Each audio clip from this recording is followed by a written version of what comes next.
Before they were names on spines, before they were studied, quoted, and analyzed, they were people writing alone.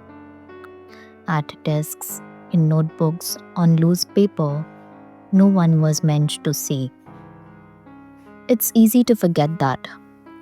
We encounter writers as finished products, but they began exactly where you are beginning, with one blank page.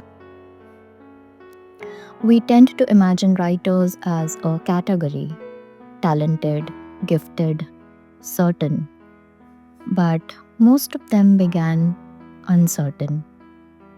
Kafka worked in insurance and wrote in the margins of exhaustion. Woolf kept detailed diaries long before her novels became landmarks. Tagore wrote constantly, letters, reflections, drafts, long before he was awarded the Nobel Prize. They were not great writers yet. They were people in process. That distinction matters. Most of what made them who they became was not public. It was repetitive, uncelebrated, sometimes clumsy. Diaries filled with doubt, letters full of confusion, drafts that never saw light. We inherit their polished work. We rarely see their private practice. But that practice is what shaped the voice.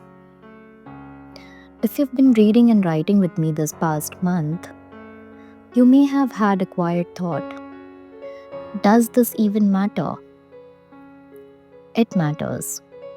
Not because it guarantees publication, not because it promises recognition, but because sustained attention changes the way you think.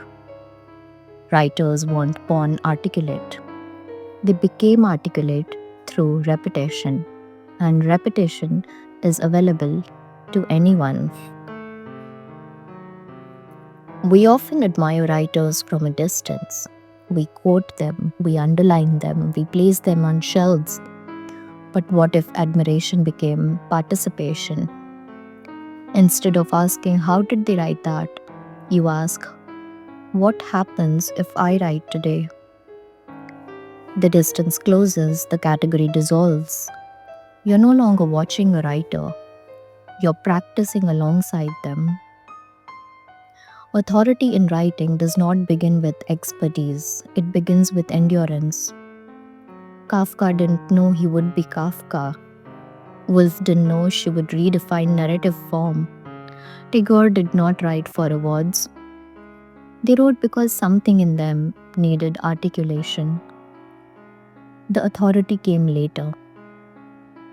From consistency, from staying, from returning. So when you open your notebook today, you're not imitating greatness. You are participating in the same quiet behavior that preceded it. Reading attentively, writing honestly, doing it again tomorrow. That's the common denominator. Not talent, not confidence, but practice. When you begin to see writers as humans who once doubted themselves, something softens. You stop measuring your page against their final draft. You allow your page to be what it is: incomplete, searching, developing. That shift reduces intimidation, and intimidation is one of the biggest barriers to writing at all.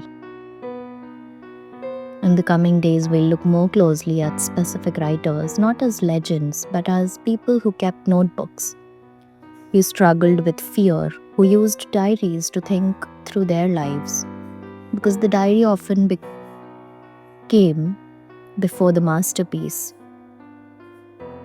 Here is the truth we overlook.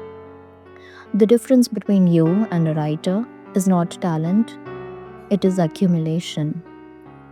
The accumulated pages, you are accumulating pages, and accumulation over time becomes voice.